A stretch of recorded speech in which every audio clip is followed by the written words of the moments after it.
ഈശോ മിശിഹായിക്ക് സ്തുതിയായിരിക്കട്ടെ. പുതുച്ചാടന അനുഭവ പാഠങ്ങളുടെ 70ാമത്തെ സെഷനിലേക്ക് ഈശോയുടെ നാമത്തിൽ ഹൃദ്യമായ സ്വാഗതം. Hallelujah, hallelujah, hallelujah. ഈശോയെ ഏറ്റവും സ്നേഹിക്കപ്പെട്ട സഹോദരരെ, കഴിഞ്ഞ 2-3 സെഷനിലായിട്ട് ഞാനൊരു യുവാവിൻ്റെ കാര്യം പങ്കുവെച്ചുകൊണ്ടിരിക്കുകയാണല്ലോ. യോജോ കളിച്ച് സാത്താൻ്റെ അരൂപിയെ തന്നിലേക്ക് തന്നെ കയറ്റി വെച്ചിട്ട് മാതാപിതാക്കന്മാർ അവനെ ധ്യാനത്തിന് കൂട്ടിക്കൊണ്ട് വന്ന് അവനെ സ്കൂളിൽ പഠിക്കാൻ പറ്റുന്നില്ല, സ്കൂളിൽ സസ്പെൻഡായി, വീട്ടിൽ അവനായിരിക്കാൻ പറ്റുന്നില്ല. അവനിങ്ങനെ പിശാചൻ്റെ അരൂപിയെ വിളിച്ച് കയറ്റുന്നതിന് ഹരം പോണ്ട് ആ പിശാചൻ്റെ ഒരു പുരോഹിതനായിട്ട് മാറുന്നൊരു ആഗ്രഹമായിട്ട് നടക്കുന്നു. അവൻ ധ്യാനത്തിന് വന്ന് 2 ധ്യാനം വന്ന് മാതാപിതാക്കന്മാരെ കൂട്ടിക്കൊണ്ടുവന്ന് കൂടിയിട്ട് പോലും അവന് വിടുതലേക്ക് വന്നില്ല. അതിൻ്റെ കാരണം നമ്മൾ പറയുകയുണ്ടായി, അവൻ തന്നെ അത് ആഗ്രഹിച്ചില്ല. അവൻ്റെ മനസ്സ് അവന് സാത്താന് വേണ്ടിയിട്ട് തുറന്നു കൊടുത്തിരിക്കുകയാണ്. അപ്പോൾ സ്വതന്ത്ര മനസ്സിൻ്റെ കരുത്ത് എന്തുമാത്രമാണ് എന്ന് നമ്മൾ കഴിഞ്ഞ വർഷം കാണുകയുണ്ടായി. യൂദാസ് കറിയാത്തയുടെ സംഭവത്തിലും അതുകൊണ്ടാണ് നമ്മൾ ശ്രദ്ധിക്കുകയുണ്ടായി. ഈശോയുടെ കൂടെ പിശാചുക്കളുടെ അധികാരം കിട്ടി അപ്പോസ്തലനായിട്ട് 3 വർഷം ജീവിച്ചിട്ട് പോലും സാത്താൻ വന്ന് അവന് അയാൾ കയറുന്നു. ആ കയറുന്ന സാത്താനെ തടയാൻ ഈശോയ്ക്ക് പറ്റുന്നില്ല, കയറിയ സാത്താനെ ഇറക്കിവിടാൻ ഈശോയ്ക്ക് പറ്റുന്നില്ല. കാരണം യൂദാസ് തൻ്റെ സ്വതന്ത്ര മനസ്സുകൊണ്ട് സാത്താനോട് യേസ് പറഞ്ഞു, ദൈവത്തോട് നോ പറഞ്ഞു. നമ്മൾ ഈ പയ്യൻ്റെ കാര്യത്തിൽ അങ്ങനത്തെ ഒരു ദയനീയ അവസ്ഥ കാണുകയാണ്.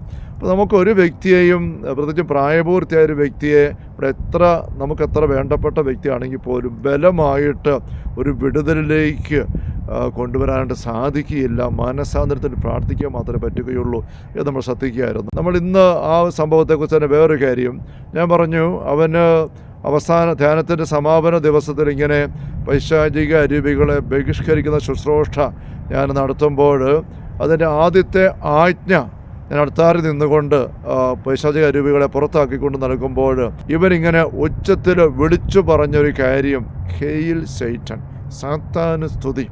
നമ്മൾ hail Mary full of grace the Lord is with thee നമ്മൾ പ്രാർത്ഥിക്കുന്നുണ്ട്. ഗബ്രിയേൽ മാലാഖ പരിശുദ്ധ അമ്മയെ സംബോധന ചെയ്യുന്നത് ലൂക്ക വിവരിക്കുന്നത് വെച്ചുകൊണ്ട്, ദൈവകൃപ നിറഞ്ഞ മറിയമേ സ്വസ്തി. നമ്മളൊരു വ്യക്തിക്ക് സ്തുതി പറയുമ്പം, സ്വസ്തി പറയുമ്പം ആ വ്യക്തിയുടെ സാന്നിധ്യം നമ്മുടെ ഉള്ളിലേക്ക് നമ്മൾ കൂടുതൽ നിറയ്ക്കുകയാണ്.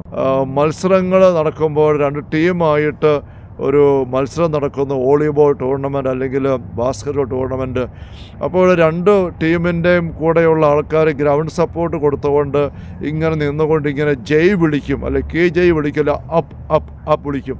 അങ്ങനെ വിളിക്കുമ്പോൾ അവരുടെ ഉള്ളിൽ ഈ ടീമിനെ അവർ കയറ്റി വെക്കുന്നു, ടീമിനെ അവർ സപ്പോർട്ട് ചെയ്ത് ശക്തിപ്പെടുത്തുകയാണ് ചെയ്യുന്നത്. അപ്പം സ്വർഗം പരിശുദ്ധ അമ്മയെ നോക്കി കൃപ നിറഞ്ഞ മറിയമേ സ്വസ്തി, കർത്താവ് നിന്നോട് കൂടെ എന്ന് സംബോധന ചെയ്യുമ്പോൾ, ഗബ്രിയേൽ മാലാഖ സംബോധന ചെയ്യുമ്പോൾ പരിശുദ്ധ അമ്മയിലുള്ള കൃപയുടെ നിറവിനെയും ആ നിറവോടുകൂടി ദൈവ സാന്നിധ്യം അമ്മയുടെ ഒപ്പം ഉള്ളതിനെയാണ് സ്വർഗ്ഗം അടിവരയിട്ട് ചൂണ്ടിക്കാണിക്കുന്നത്. ഇവിടെ നമ്മൾ പറഞ്ഞതാ ഈ പയ്യൻ്റെ അനുഭവത്തിൽ അവനെ സാത്താന് വിളിക്കുമ്പോൾ അവൻ തൻ്റെ ഉള്ളിലേക്ക് സാത്താനെയാണ് വിളിച്ചു കയറ്റുന്നത്.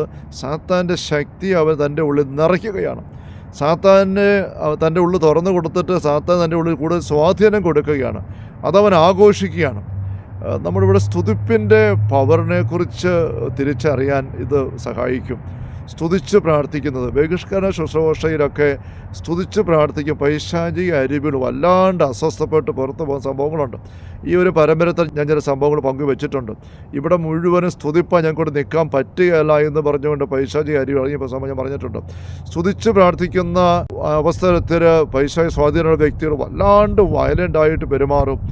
വിടുതലിലേക്ക് വന്ന ഒരു പെൺകുട്ടി ധ്യാനം കഴിഞ്ഞപ്പോൾ പങ്കുവച്ചതിനെക്കുറിച്ച് ഞാനിവിടെ ഈ നേരത്തെ എവിടെയോ പറഞ്ഞിട്ടുണ്ട്. അപ്പോൾ ആ പെൺകുട്ടി പറയുകയായിരുന്നു, ഞാൻ ധ്യാനിക്കാൻ വന്നപ്പോൾ എന്നെ ഏറ്റവും അധികം എനിക്ക് ഞെരുക്കമുണ്ടായത് ഈ പാട്ടുപാടി സ്തുതിക്കുന്ന ആ ഒരു ചേട്ടൻ്റെ, ആ ശുശ്രൂഷകൻ്റെ സാന്നിധ്യമാണ്. അങ്ങേരിങ്ങനെ സ്തുതിക്കുമ്പോഴേക്കും എൻ്റെ ഉള്ളിൽ ഇങ്ങനെ ഭയങ്കര വിഷമം. എനിക്ക് അച്ഛനോട് അരിശമെന്ന് പറഞ്ഞാൽ, അച്ഛൻ എന്തിനാണ് ഈ ചേട്ടനെ ഇവിടെ കൊണ്ട് ഇങ്ങനെ വെച്ചിരിക്കുന്നത്, എനിക്ക് ഓടിച്ചെന്ന ചേട്ടൻ്റെ ഇടിക്കാൻ തോന്നിപ്പോയി എന്ന് പറഞ്ഞുകൊണ്ട് കൊച്ചു പറയുകയാണ്. അതുപോലെ അത് അവളുടെ അസ്വസ്ഥതയല്ല, അവളുടെ തെന്മയുടെ അരൂപിയുടെ അസ്വസ്ഥതയാണ്. മത്തായി 21:12 മുതൽ വാക്യങ്ങളിൽ ഈശോ ദേവാലയം ശുദ്ധീകരിക്കുന്ന സംഭവത്തിൽ സൗഖ്യം കിട്ടിയവരും ബാലകരും ഒക്കെ ഇങ്ങനെ ദൈവത്തിന് സ്തുതി പാടിക്കൊണ്ട് ദേവാലയത്തിൽ ഒച്ച വെക്കുമ്പോൾ, ആർപ്പ് വിളിക്കുമ്പോൾ പുരോഹിതർ വന്ന് വഴക്ക് പറയുന്നു, ഈശോയെ മിണ്ടാതിരിക്കാൻ പറയും ഇവരോട്. അപ്പോൾ ഈശോ അവിടെ ഉദ്ധരിക്കുന്നത് സങ്കീർത്തനം 8:2 നമ്മൾ ശ്രദ്ധിച്ചിട്ടുണ്ട്. ആ സങ്കീർത്തനം 8:2 പറയുന്നത്, ശിശുക്കളുടെ മുല കുടിക്കുന്നവരുടെ അധരങ്ങളിൽ നീ സ്തുതി ഒരുക്കി. അത് ശരിക്കുള്ള വചനം വായിക്കുമ്പോൾ അവിടെ കാണുന്നത് നമ്മൾ ശ്രദ്ധിച്ചതാണ് കാര്യം. ശത്രുക്കളെയും രക്തദാഹികളെയും നിശബ്ദരാക്കാൻ ശിശുക്കളുടെ അധരങ്ങൾ കൊണ്ട് നീ കോട്ട കെട്ടി. അതിൻ്റെ അടിക്കുറിപ്പായിട്ട് വ്യവസ്ഥ കൊടുത്തിട്ടുണ്ട്, സ്തുതി കോട്ട കെട്ടി സ്തുതി ഒരുക്കി. അപ്പോൾ ശത്രുക്കളെ നിശബ്ദരാക്കാൻ, പൈശാചിക സാന്നിധ്യങ്ങളെ നിശബ്ദരാക്കുന്ന, നിസ്സഹായരാക്കുന്ന, മാറ്റി പുറന്തള്ളുന്ന, കോട്ട കെട്ടുന്ന അനുഭവമാണ് സ്തുതിച്ച് പ്രാർത്ഥിക്കുമ്പോൾ ഉണ്ടാകുന്നത്. സ്തുതിപ്പ് പ്രാർത്ഥനയുടെ കരുത്ത് നമ്മൾ വേണ്ടത്ര തിരിച്ചറിഞ്ഞിട്ടില്ല. നമ്മൾ കുർബാനയിലുമൊക്കെ പരിശുദ്ധൻ പരിശുദ്ധൻ പരിശുദ്ധൻ, ഹല്ലേലൂയ ഹല്ലേലൂയ ഹല്ലേലൂയ ഹല്ലേലൂയ പാടിയിടുന്നേൻ, അങ്ങനെ പറഞ്ഞൊക്കെ ഒന്നായി ഉച്ചസ്വരത്തിൽ ദൈവത്തെ സ്തുതിക്കട്ടെ, ഇതെല്ലാം അവിടെ ഉണ്ട്. കുർബാനയ്ക്കിടയ്ക്ക് എത്ര പ്രാവശ്യമാണ് നമ്മൾ അങ്ങേക്ക് സ്തുതിയും കൃതജ്ഞതയും ആരാധന സമർപ്പിച്ച് കടപ്പെട്ടവരാണ് എന്ന് പറഞ്ഞുകൊണ്ട് തന്നെ സ്തുതിക്കുന്നത്. നമ്മുടെ സീറോ മലബാർ കുർബാന ക്രമത്തിൽ ഒരു സാധാരണ ദിവസം ചൊല്ലുന്ന ഒറ്റ കുർബാനയുടെ ക്രമം എടുത്താൽ പോലും ഒരു 40-45 മിനിറ്റ് കൊണ്ട് ചൊല്ലുന്ന ഒറ്റ കുർബാനയിൽ 90 പ്രാവശ്യം ദൈവത്തെ സ്തുതിക്കുന്നതായിട്ടുണ്ട്. ഞാനൊരിക്കൽ എണ്ണി നോക്കിയിട്ട് പറയുന്നതാണ്. 90 പ്രാവശ്യം എന്നുവെച്ചാൽ ഓരോ മിനിറ്റും 2 പ്രാവശ്യം ദൈവത്തിന് സ്തുതിയാണ്.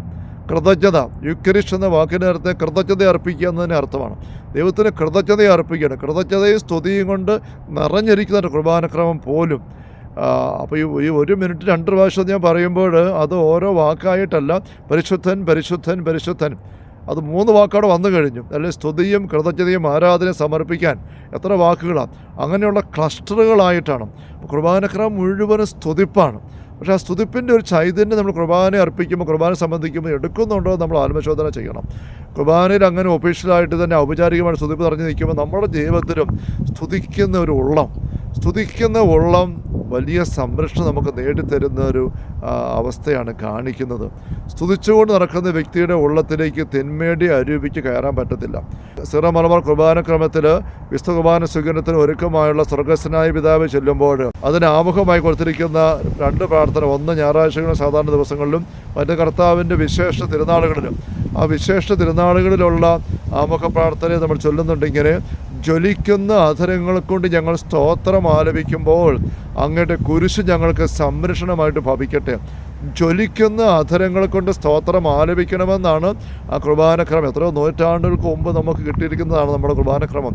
അതിൽ അന്നത്തെ പിതാക്കന്മാർ എഴുതി വച്ചിരിക്കുന്ന വാക്കുകളാണ്. ജ്വലിക്കുന്ന അധരങ്ങൾ കൊണ്ട്, കത്തുന്ന അധരം, പൊള്ളുന്ന അധരം നമുക്ക് വേണേൽ അറിയാൻ പറ്റും. നമ്മൾ ചൂടുള്ള വല്ല കാപ്പിയോ ചായയോ അല്ല ചൂട് ചോറോ വല്ല അറിയാതെ വായിലേക്ക് പെട്ടെന്ന് എടുത്തിട്ട് പോയാൽ നമ്മൾ പൊള്ളിയിട്ട് നമ്മൾ നിസ്സഹായപ്പെട്ട് നമുക്ക് അറിയാൻ പറ്റും. എന്നാൽ ജ്വലിക്കുന്ന അധരം എന്താ? തീ പിടിക്കുന്ന, ജ്വലിക്കുന്ന തീയല്ലേ, തീ പിടിച്ച കത്തുന്ന അധരം കൊണ്ട് സ്തുതിക്കണമെന്നാണ്. കത്തുന്ന അധരങ്ങൾ കൊണ്ട്, അധരം കത്തണമെങ്കിൽ ഹൃദയം കത്തണം. അങ്ങനെ കത്തുന്ന അധരങ്ങളും ഹൃദയവുമായിട്ടാണ് ഒരു ക്രൈസ്തവ വിശ്വാസി നിരന്തരം ജീവിക്കേണ്ടത്. പരിശുദ്ധ അമ്മ എലിസബത്തിൻ്റെ വീട്ടിൽ ചെല്ലുമ്പം എലിസബത്ത് ഇങ്ങനെ കർത്താവിനെ സ്തുതിക്കുക, എൻ്റെ കർത്താവിൻ്റെ അമ്മ എൻ്റെ അടുത്ത് വരാൻ ഭാഗ്യം എനിക്ക് ഇവിടെ നിന്ന് കിട്ടി. അത് കേൾക്കുന്ന മറുപടിയായിട്ട് പരിശുദ്ധ അമ്മ എൻ്റെ ആത്മാവ് കർത്താവിനെ മഹത്വപ്പെടുത്തി തിരിച്ചു സ്തുതിക്കുകയാണ്. എഫെസസ് ലേഖനത്തിൻ്റെ 5-ാമത്തെ അധ്യായം കാണാൻ പറ്റും. നിരന്തരം കൃതജ്ഞതാസ്തോത്രമാണ് നമുക്ക് ഉചിതം. ആത്മീയ ഗീതങ്ങളാലും കീർത്തനങ്ങളാലും പരസ്പര സംഭാഷണം ചെയ്യുക. അതാണ് നമുക്ക് നൽകപ്പെട്ടിരിക്കുന്ന ക്രൈസ്തവ ജീവിതത്തിൻ്റെ ഒരു അവസ്ഥ. നമുക്കറിയാമല്ലോ, നമ്മുടെ ഇങ്ങനെയുള്ള മുറ്റത്ത് കുറച്ച് തീ കത്തിക്കുകയാണ്. ചിലപ്പോൾ കപ്പ വരിക്കകത്തൊക്കെ നമ്മളിങ്ങനെ കത്തിക്കാനുള്ള എല്ലാം കൂടെ അടിച്ചു വാരി കൂട്ടിയിട്ട് തീ കത്തിക്കുന്നു. തീ കത്തിച്ചുകൊണ്ടിരിക്കുമ്പം ഒരാൾ ചോദിക്കുക, ഇവിടെ കുറച്ച് പാമ്പുണ്ടായിരുന്നു, തേളുണ്ടായിരുന്നു, ഈ അടിച്ചു കൂട്ടിയതിൻ്റെ അകത്തെങ്ങാനും തീ കത്തിനകത്തെങ്ങാനും തേളുണ്ടോ പാമ്പുണ്ടായിരിക്കുമോ, ഈ തീ എല്ലാം ഒന്ന് മാറ്റിയിട്ട് നോക്കിക്കുക, അതിനകത്ത് പാമ്പിരിപ്പുണ്ടോ നോക്കിക്കുക എന്ന് പോയി തപ്പേണ്ട ആവശ്യമുണ്ടോ? തീ കത്തുന്നതിനകത്ത് പാമ്പും തേളും ഉണ്ടെങ്കിൽ തന്നെ അത് കരിഞ്ഞു പോകും, ചത്തുകെട്ടു പോകും. അതവിടെ ഇരിക്കാൻ പറ്റത്തില്ല. കത്തുന്നതെല്ലാം തോണ്ടി മാന്തിയിട്ട് നോക്കേണ്ട ആവശ്യമില്ല എന്ന് പറഞ്ഞ പോലെ ജ്വലിക്കുന്ന ഉള്ളം, സ്തുതിപ്പിൻ്റെ തീ പിടിച്ച ഹൃദയം, ഉള്ളം, അധരങ്ങൾ, അങ്ങനെയുള്ള വ്യക്തിയുടെ ജീവിതത്തിൽ തിന്മയുടെ അരുവികൾ കയറത്തില്ല. അവിടെ ആ അവസ്ഥയ്ക്ക് നമ്മൾ കയറി വരണം. ഇതിൻ്റെ മറുവശമാണ് നമ്മൾ ഈ പയ്യനെ കാണുന്നത്. അവൻ സാത്താനെ സ്തുതി പാടുകയാണ്. സാത്താൻ സേവ ചെയ്യുന്നവർ, സാത്താന് വേണ്ടി കുരുതി കൊടുക്കുന്ന ആൾക്കാരൊക്കെ സാത്താൻ ഇതുപോലെ ജയ് പിടിച്ചുകൊണ്ട് കർമ്മങ്ങൾ ചെയ്യുന്നുണ്ട്. നമുക്ക് പലയിടത്ത് വായിക്കാനും കേൾക്കാനും പറ്റുന്നുണ്ട്. നിരന്തര സ്തുതിപ്പിൻ്റെ ഒരു അഭിഷേകം നമുക്ക് സ്വന്തമാക്കി എടുക്കാനായിട്ട് പറ്റട്ടെ. അത് വലിയ സംരക്ഷണത്തിൻ്റെ കവചമാണ്, നമുക്ക് തിരിച്ചറിയാൻ സാധിക്കട്ടെ. കർത്താവ് യേശു മിശിഹായുടെ സമൃദ്ധമായ കൃപയും അനുഗ്രഹങ്ങളും പിതാവായ ദൈവത്തിൻ്റെ അവർണ്ണനീയമായ സ്നേഹവും പരിശുദ്ധാത്മാവായ ദൈവത്തിൻ്റെ നിരന്തരമായ സഹമുള്ള സഹോദരങ്ങളെ നാം ഓരോരുത്തരുടെ കൂടെ ഉണ്ടായിരിക്കട്ടെ, ഇപ്പോഴും എപ്പോഴും എന്നേക്കും. ആമേൻ. Ave Maria, Ave Maria, Ave Maria.